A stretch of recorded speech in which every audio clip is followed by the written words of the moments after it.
Kero langu ni upande wa mbwa. Mbwa wa watu wanavamia mashamba, wanakula mahindi mabichi. Hawa mbwa gani jamani?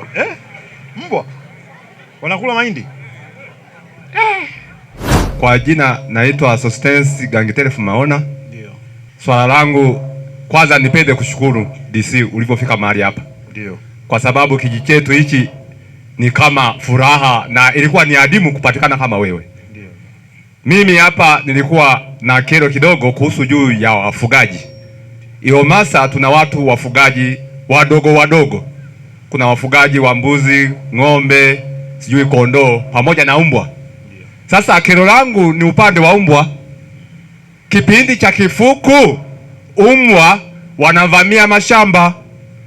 Mbwa wa watu wanavamia mashamba, wanakula mahindi mabichi. Kwa hiyo mbwa wanatesa sana katika maeneo ya kijiji cha Iomasa.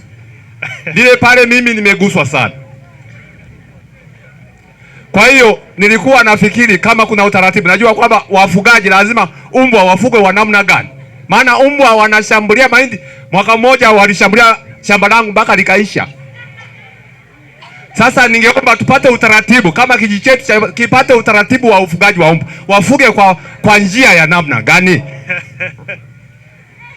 Hawa mbwa wa Iomasa wanakula mahindi shamba zima.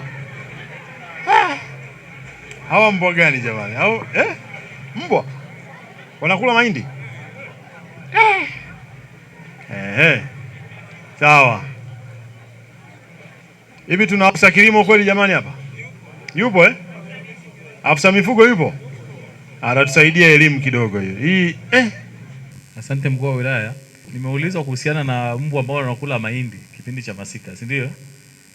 Sheria inamtaka mfugaji yoyote, iwe ni wa mbwa, iwe ni wa ng'ombe au chochote, cha kwanza lazima awe na sehemu ya kulala. Sisi tunaelewana? Kwa hiyo mbwa wako lazima uwe na sehemu cha kumlaza. Yaani siseme kibanda cha kulazia mbwa wako. Kwa hiyo mbwa nyingi ambazo zinazurura na kwenda kula mahindi, mfugaji ni yule anaishi na mbwa, kwamba yeye akitoka kwenda kinyunguni na mbwa anatoka kwenda kutafuta mahindi.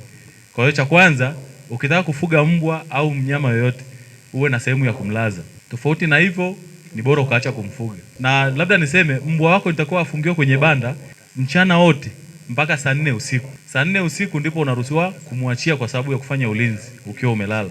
Mpaka saa 10 ya usiku inatakiwa uamke umfungie ndani kabla wapita njia wa asubuhi wasishindwe kwenda kufanya maendeleo. Sisi tunaelewana?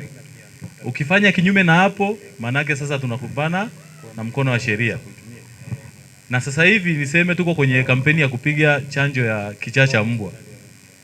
Kwa yeyote ambaye atakuwa hajachanja, nafikiri nilishaongea na diwani na uongozi wa kata wote pamoja na polisi kata, kwamba tukimaliza zoezi la kuchanja, tutatoa idadi ya waliochanja na mbwa zao.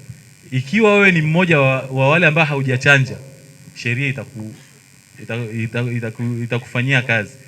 Na nafikiri mheshimiwa alisema hizo hela tutazielekeza kwenye ujenzi wa bweni. Itakuwa ni vizuri pia ukiwa ni mmoja wapo wa kuchangia kama hutachanja mbwa wako.